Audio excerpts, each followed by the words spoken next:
Inch'Allah. Voilà, actuellement je vois Al-Hadjourou Diop, premier adjoint au maire de Bakel. Je vois M. Issa Sami, maire de Gabou, M. Kille Sabo, maire de Diawara, et Mme Diallo, premier adjointe au maire de Kidira. Voilà, c'est ce que je vois avec la portée de ma vision à partir de ce moment. Ok, une position. Oui. Wow.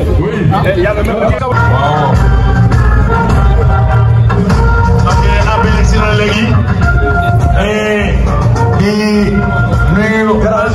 Aïcha Manga, bu chef service commerce moom itam ñoom ñëpp sa démission bu assemblée nationale wax nañ ma ne ñëw na léegi ki nga xam ne mu ngi noonu mooy yëg booy Babi ak ki xam ne moo doon Adama Tandigola et tey moom moo professeur honorable député merci beaucoup. waaw ñu ngi leen di nuyu et di leen jaajëfal di wax ne encore tout à l'heure encore gis nañu ne kii di.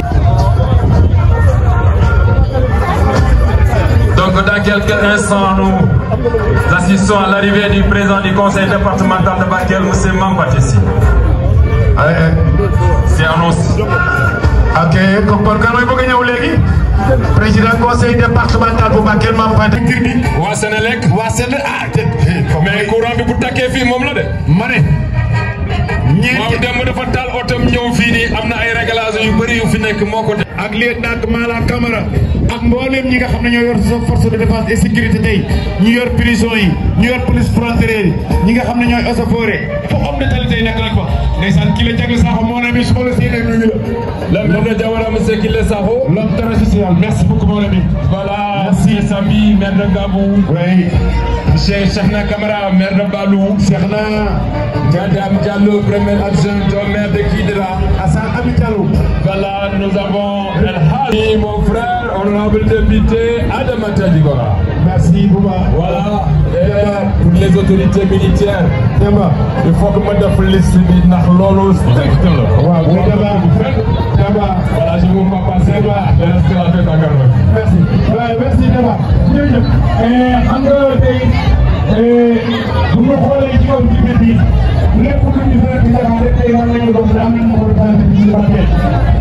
Mais daa ngi nii toog ñëw nañu waaw pour ak seen frère député ngeen toog commune bi ndaw ñoom ngeen defal le Sénégal waaye dañu xaar rek xam nga loolu dafa looy wax da ngay jaaw ñëw wax ñu ko mën noonu ñu mën koo comprendre bu ko defee muy loo xam ne lu mat a tey yéen a toogal fii président ay la assemblée nationale El Hadji Malick Ndiaye assemblée nationale nag le premier président de l'assemblée nationale c'est Lamine Koura Gueye kooku xam ngeen ko bokk ci ñi taxawal réew mi Senghor ak Blaise Diagne ak ca dëkk Ngalandou Mboup et tant d'autres personnalités yoo xam ne démb ko ci dem kan moo yegg si président yegg si nga xam ne ca dëkk lu ko war ci wàllu éducation nationale wàllu collège yi wàllu lycée centre de formation jege population kon président conseil départemental léegi mooy te waaye day daal di yëg rek jàmbar li ngay daw bari na de voilà ba léegi président ñu ngi annoncé jàmbar président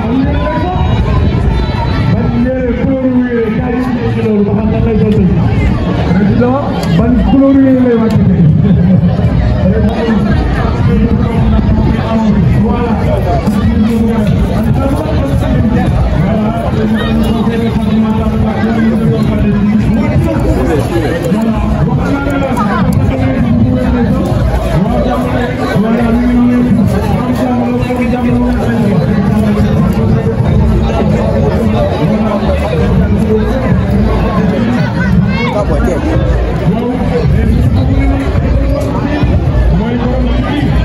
Une zone transfrontalière où l'intégration n'est pas seulement institutionnelle, elle est traditionnelle, elle est géographique, elle est culturelle. Et c'est important car nous célébrons l'accession de notre pays à la souveraineté internationale que nous invitons nos voisins à venir prendre part à cette fête qui nous appartient à tous.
Opo.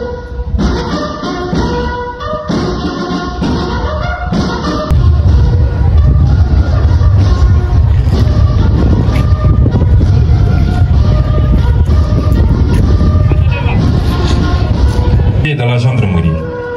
Après sa sortie de l'école en 2014, il est affecté à l'école des sous-officiers de gendarmerie en tant que commandant de compagnie d'instruction, où il a eu à former 2 promotions d'élèves gendarmes, la 46e et la 47e promotion. Mesdames et messieurs, de décembre 2017 au mois de mai 2019, il fut officier logistique au sein de la mission des Nations Unies avec le CENPU U2 MONUSCO en RDC. À son retour de mission en 2019, au centre des affaires immobilières de la gendarmerie, période durant laquelle il a été muté cumulativement comme directeur de la coopération d'habitat de la gendarmerie. De septembre 2021 à juin 2023, diplôme de chef de section d'infanterie et d'un brevet parachutiste.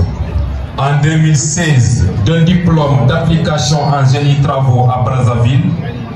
En 2017, d'un diplôme d'application en gendarmerie, d'un diplôme de moniteur d'intervention Gonkouloubali de Korogo en Côte d'Ivoire. Mesdames et messieurs, voici les états-service de notre capitaine de Combazen. Osurbe ufu Bakel waran Bakel da département Bakel ya are xotunto asurbe yira asu taxulere diga mun ko ine katigane diga men gebe ma sugul mugo alo singe nyana o ga fu bendu ko wata wata ila fu ben ga defi ila gi daga falle defi na defi gi ga ngi simana ona gebe nya wala parce que c'est ga defi école bare ay tanjigero karo baka asuri département ke Bakel commune assuwi as école no école mo aro ko fo horo assuwi lycée ma préscolaire wata kengara gilloga kidara amene ngara iri défilé ro ko hombe aro jawara e gismana e so sugaye dum ko ko fana rek as so sugaye amna nyawoga ana jigé begeta ay awol fa yidi ma ngir inshallah man na wonde ci jinne minute aro sukama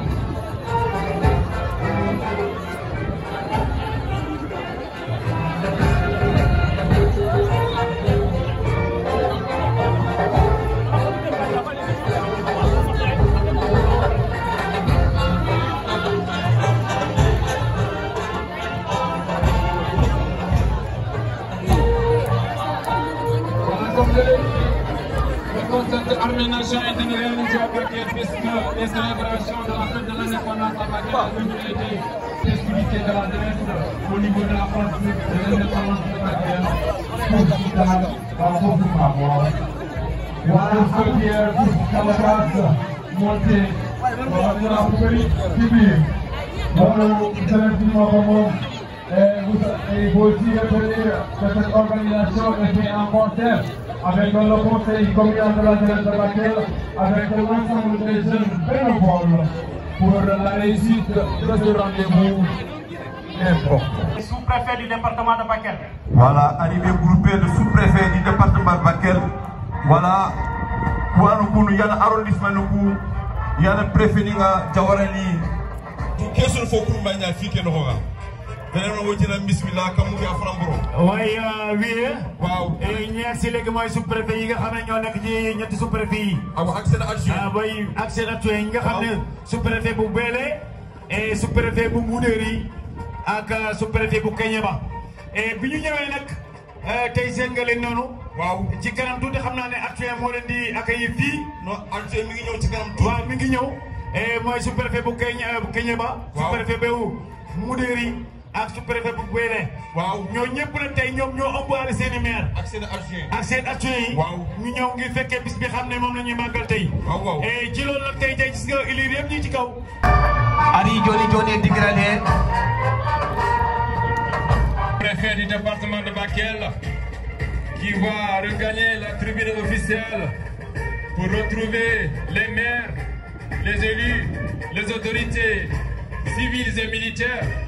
Et comme autorité militaire, nous avons les sous-préfets du département de Bakel et leurs adjoints.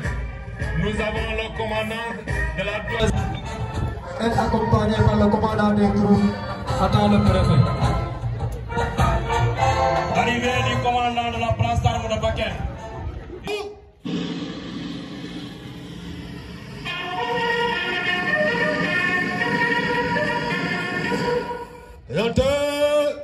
Oh!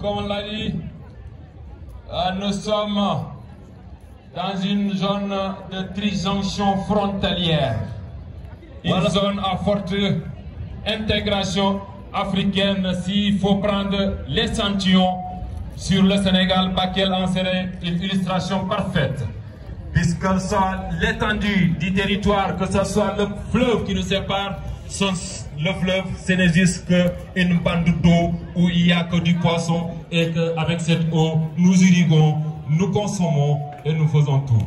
Et je salue aussi le président du tribunal d'instance de Bakel, M. Silivé, qui est là parmi nous. Nous vous disons, soyez bienvenus. Ok.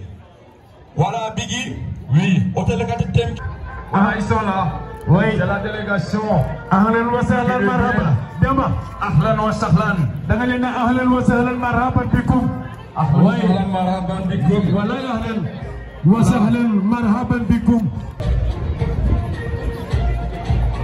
Voilà, Imam Keita ñëw na mi ngi ci kaw. Imam Kay bundu imam nu kusu ani président nga ani xisse ngay kam wodina ahlan wa sahlan. Voilà, on m'a dit qu'il y avait des poules. Du département de Bakel. Ensemble.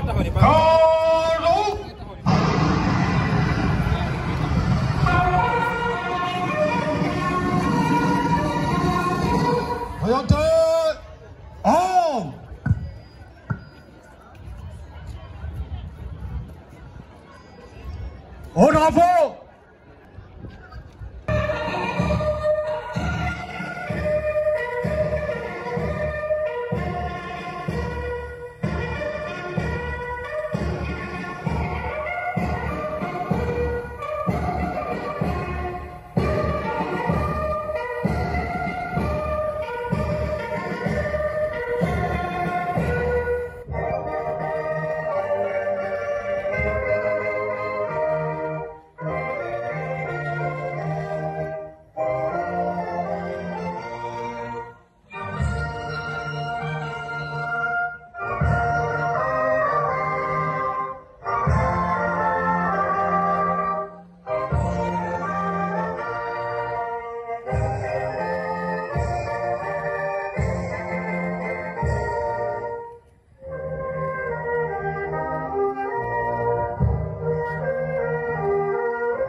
Bobo.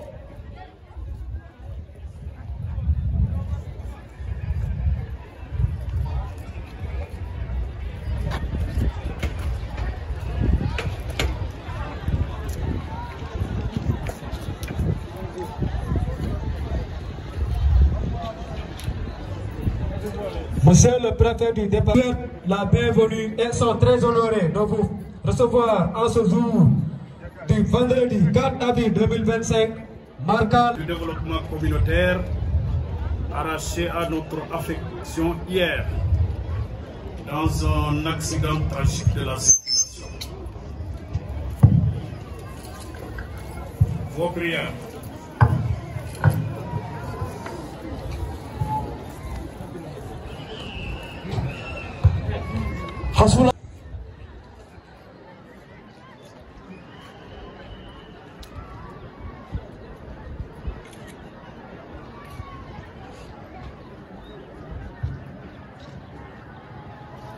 Merci beaucoup.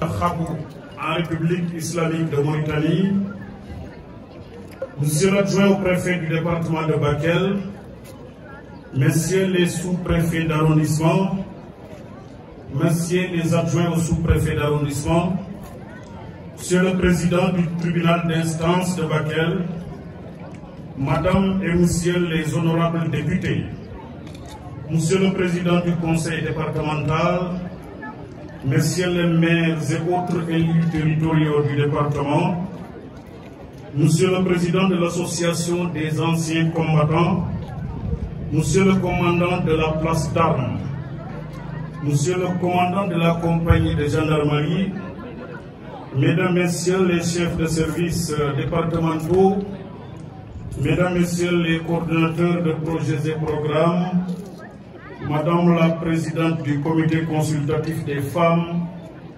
autorités religieuses et coutumières, distingués invités d'ici et d'ailleurs, à vos titres, rangs et grades, tout protocole observé, je voudrais d'emblée souhaiter la bienvenue en terre hospitalière du Gadiaga à nos hôtes des républiques sœurs du Mali et de la Mauritanie qui nous ont fait l'honneur de participer à cette importante cérémonie. Chers invités,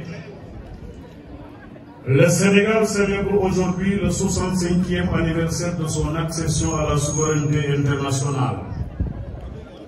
À cette occasion, j'adresse à chacune et à chacun de vous mes chaleureuses félicitations. Notre fête nationale est le symbole de ce qui nous ressemble, au-delà de nos différences. Elle nous rappelle l'héritage des anciens, hommes de foi et de courage qui ont bravé l'hostilité coloniale et sa mission civilisatrice et qui se sont donnés corps et âme pour former, éduquer et guider afin que nous soyons ce que nous sommes aujourd'hui, c'est-à-dire une nation libre, ancrée dans ses valeurs socioculturelles et pratiquant son vivre ensemble dans la diversité et l'harmonie. Nous devons respect et protection à ce legs ancestral, fondement essentiel de notre modèle de société.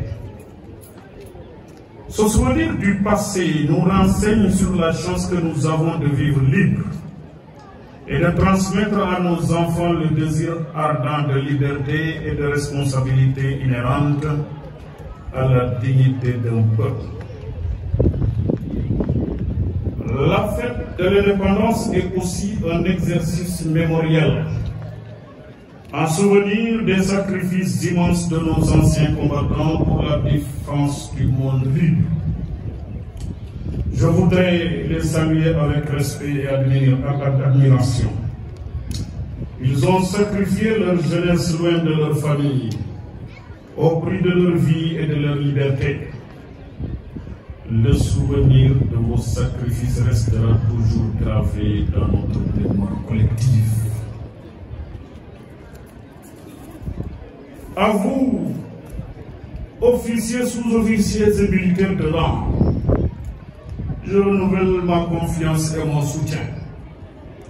Au nom de la population, je vous redis notre satisfaction et notre entière fierté.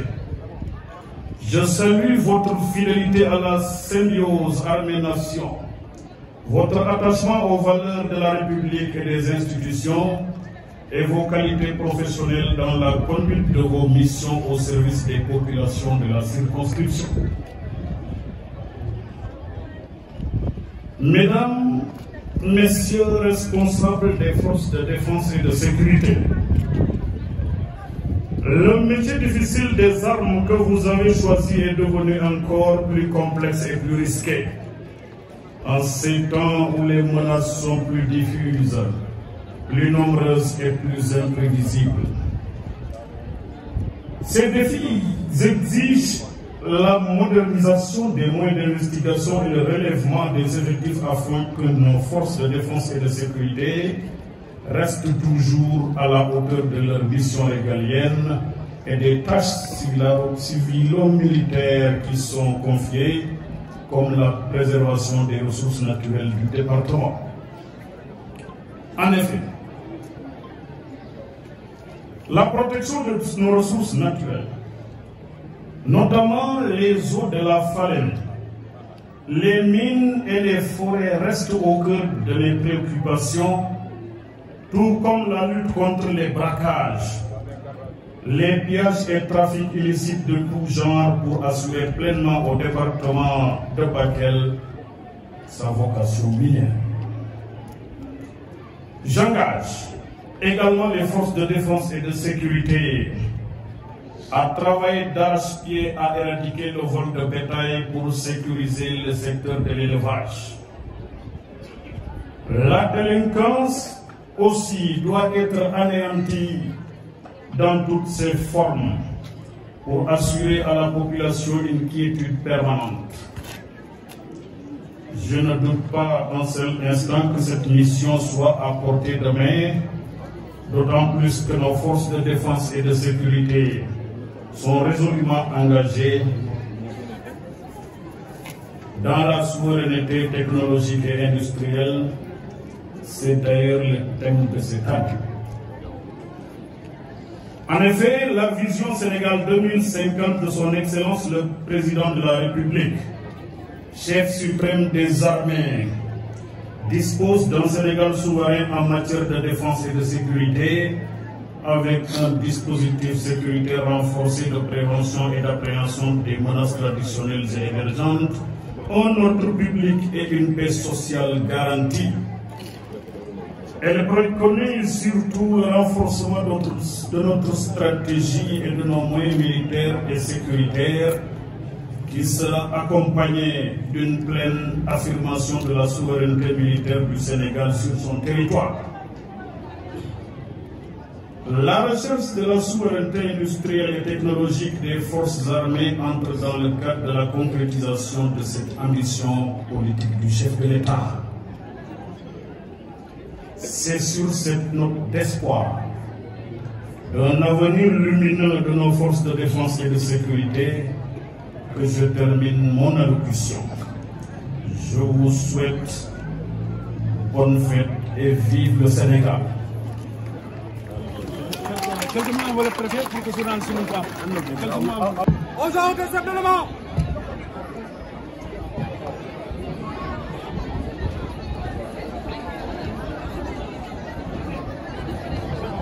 remémore des efforts consentis par les pères fondateurs, par les bâtisseurs de cette nation qui nous réunit tous aujourd'hui, en ce vendredi 4 avril 2025, pour célébrer.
en 1984 sur lieu d'implantation le quartier Astor.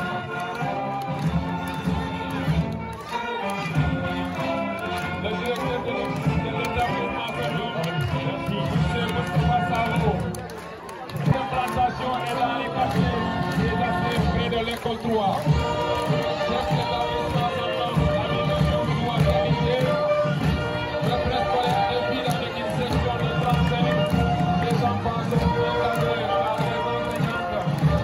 Sabo Diabalate, Nadula Savo, Abibatou Qualité, Nedra Diko, Madame Adel Kamara.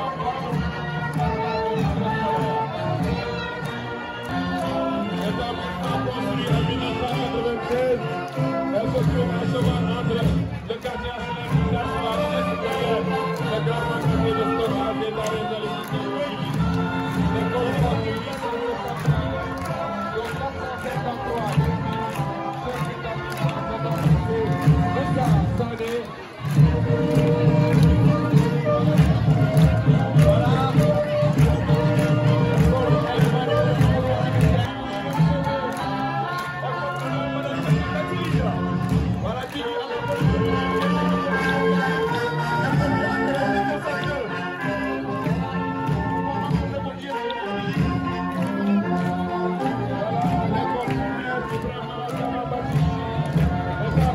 Construit en 1902.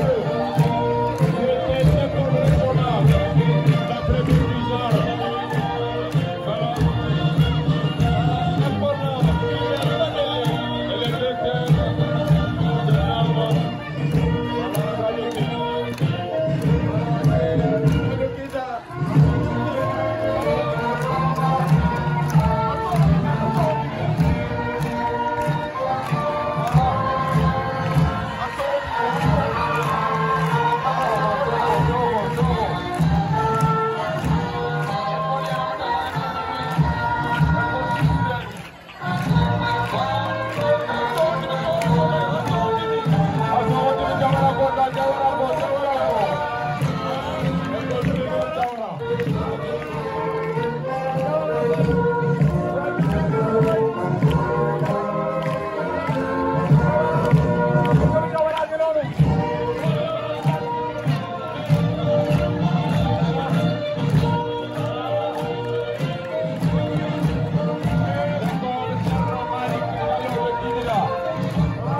Chante la Croix-Rouge.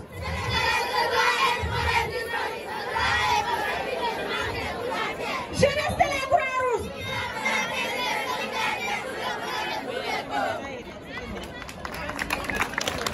Merci, Tadjile Boubacar. Merci à tous. La Croix-Rouge de Bakel existe depuis 1941.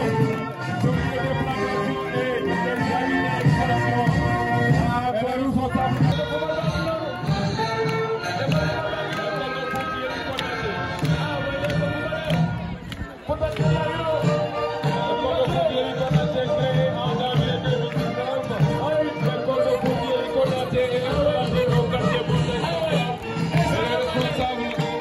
s'appelle Soumaïla Konaté, c'est Dirégué. Dirégué, enseignant de formation. Mais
la ilaha illallah.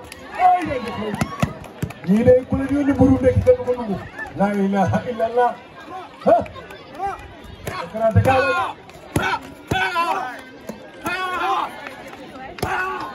Hamel al-Khalil, Khalil al-Karawi.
tàccu leen la police très fort.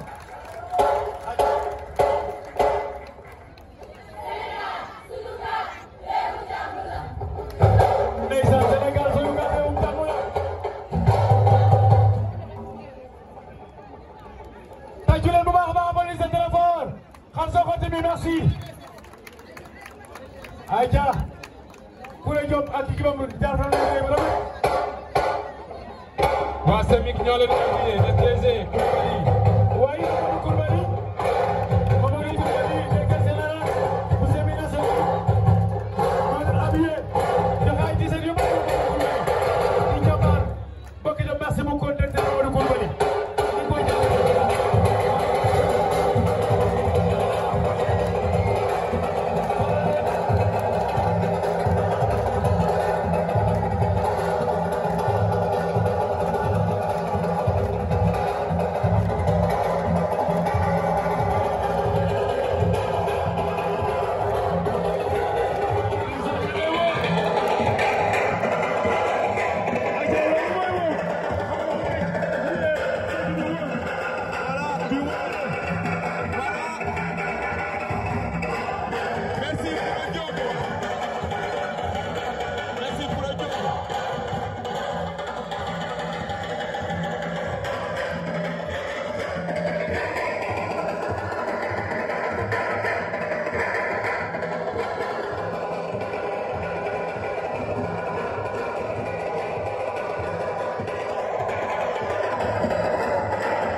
qui sont habillés par le directeur général. Les missions générales de la gendarmerie menées à ces missions particulières comme la surveillance et la sécurisation des sites administratifs, les interventions de jour comme de nuit, la lutte contre le vol de bétail et le cambriolage des moyens d'argent, le trafic de drogue et banditisme, les checkpoints et les patrouilles frontalières de jour comme de nuit, la recherche en permanence des renseignements suivi le détachement armée nationale.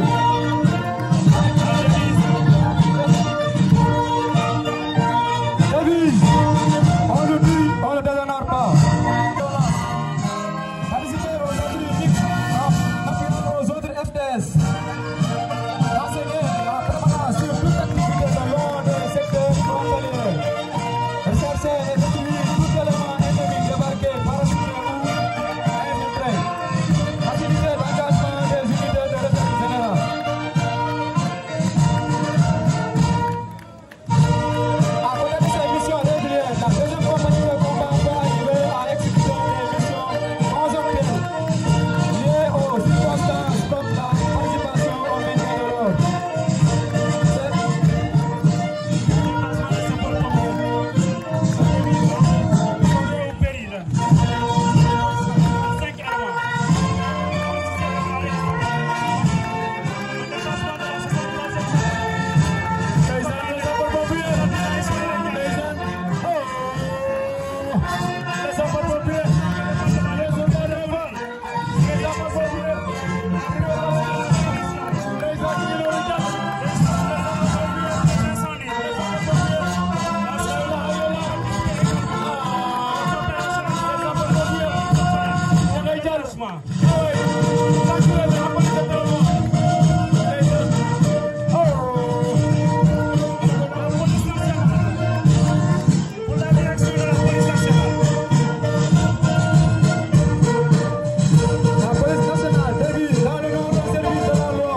Le peloton est composé de 280 agents confondus, commandé par le commissariat spécial de police est chargé de l'application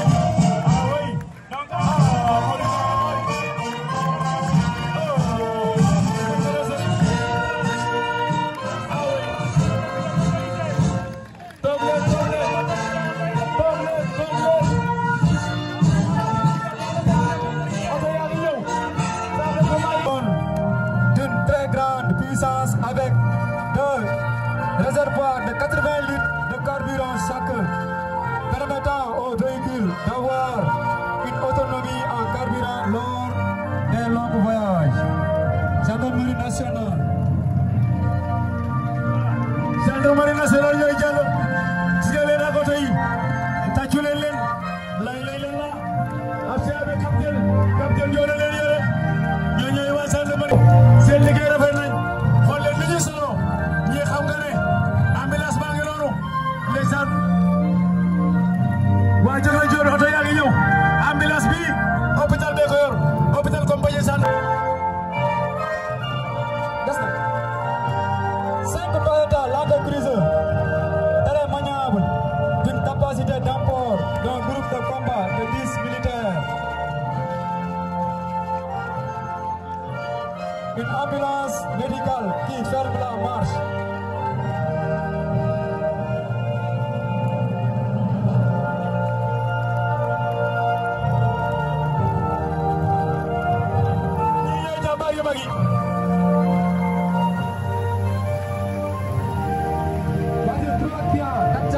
À bord desquels sont embarquées des équipes de combat permettant de renforcer ses capacités opérationnelles.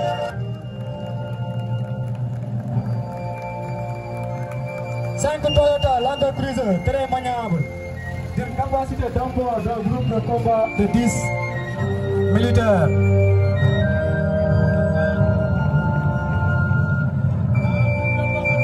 En tout cas,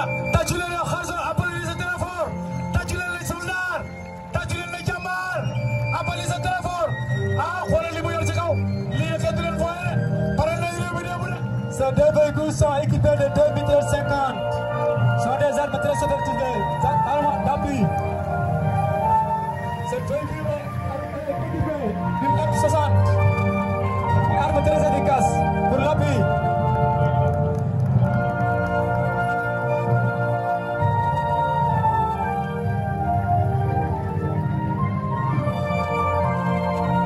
Et voici la 14-5.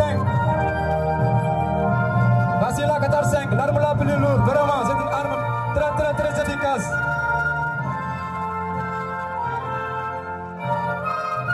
Il a comme simple pièce. On a Atouloum, le coopératif Atouloum, le tireur.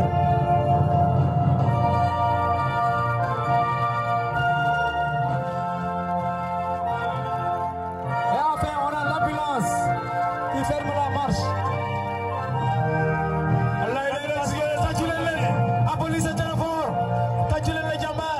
Voilà. Le défilé motorisé de sapeurs-pompiers. Le défilé motorisé de la 63e compagnie d'incendie et de secours est composé de 5 moyens roulants et d'un canon de sauvetage lourd. Il est commandé par l'adjudant Elhadji Omar Koli. Ces moyens sont conçus pour répondre à toutes les missions opérationnelles, dont réaliser les sauvetages.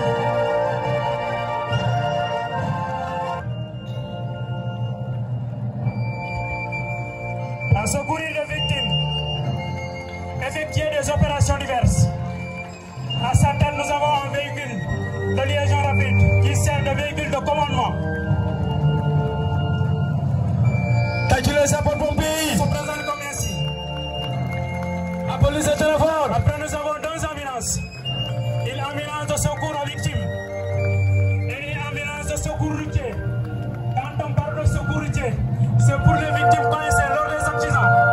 Les victimes ont l'impossibilité de véhicule. Donc le véhicule secours routier est chargé de libérer de ces victimes. Nous avons un fourgon pompe-tonne, un véhicule de lutte contre l'incendie. Une capacité de 5000 donc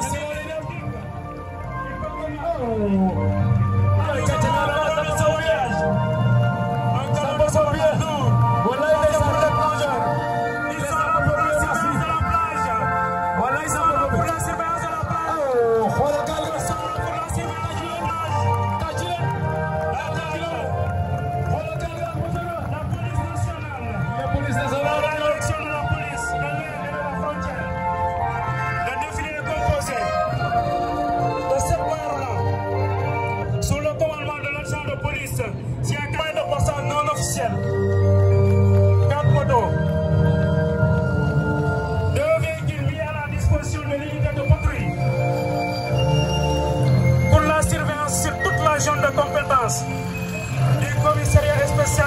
commissariat et unités spécialisées.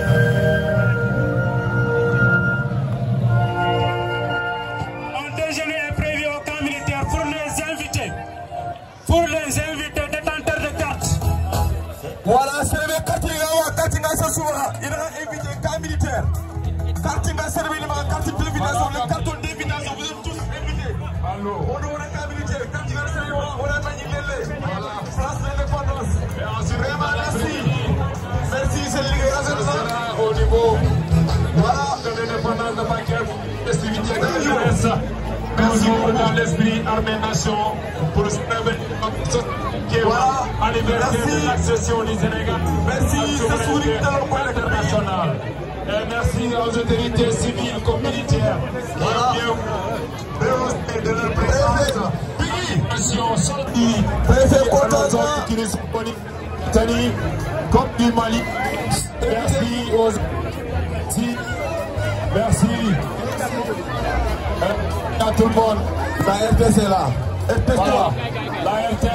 La RTS est ici aussi. Tout à les journalistes vont essayer d'avoir tout le monde.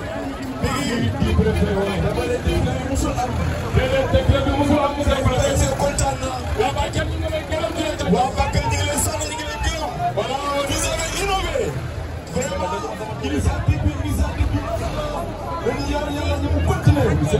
voilà, mise à la barre très haut. Très haut. L'innovation est de taille. Et c'est important vraiment. Et ensuite, dans le discours.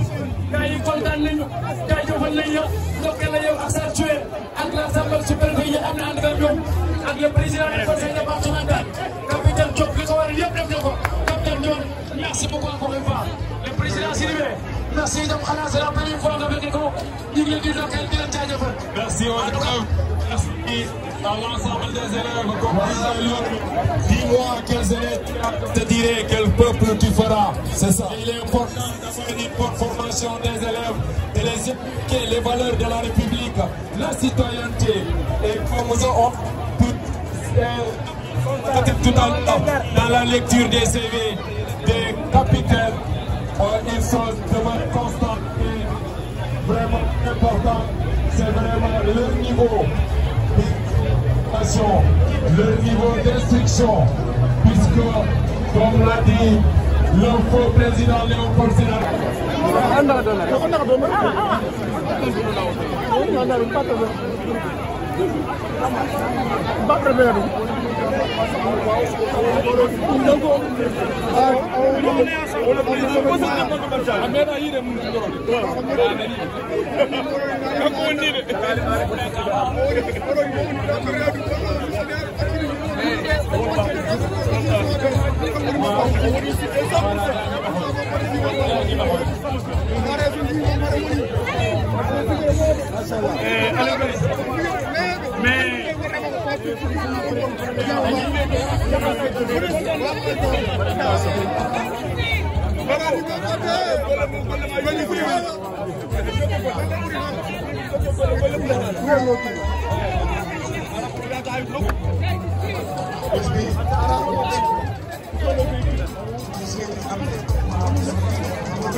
département ke o gadi défilé militaire ke be wori ado pili nun ta angana ga jamanu ben sécurité garantia anga ke be jinan ko anga to nanti sécurité choronga Allah demande kama i duru auto parce que l'équipe ko taki be kan Sénégal ko anki du ta ko tan man ni ken deberi force de défense et de sécurité il ga défilé ni ke wori ke be ado pili ta donc on préfère féliciter le commandant de la place d'armes on féliciter défilé civil ka oui à féliciter oui kontaan naa ci élèves yi yëpp rawatina donc lycée Waoundé Ndiaye ak yeneen mbokk yi défilé mooy ancien combattant yi ak jigéen ñi maa ngi félicité ñëpp.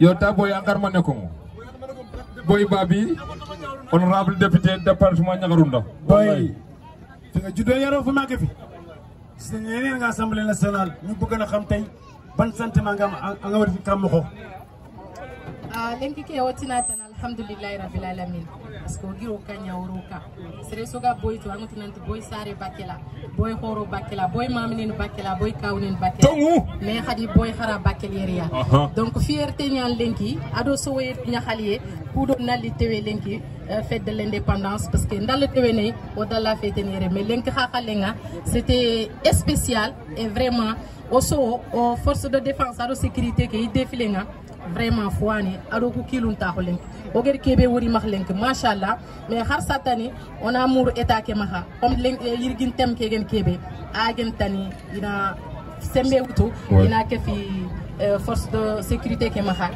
agen force be igatu nanti agen matériel ni tout ce qui est équipement et digitalisation parce que oy tunan lengi xibaro ko parce que nga tunat matériel ko o gunnu ko lengi ga mo xobe mais anani kam nga taxu na mbatte anya xene kebe ga ñan debe no ko ngana ñam gram mbatte foani ay fo cap sécurité ke xay oy muru état ke maxa on ay le ñagande ke gobondini ina ile ken del ina talang gobon ko maxay oy civil ke xa défilé civil ke xa wi xa féliciter ni surtout yakaru ko oy tini dan gatché ngalama machallah Sofongo muy from pro kana wari honorable député ku yor drapeau Sénégal sol ko def ko abima vert zone rouge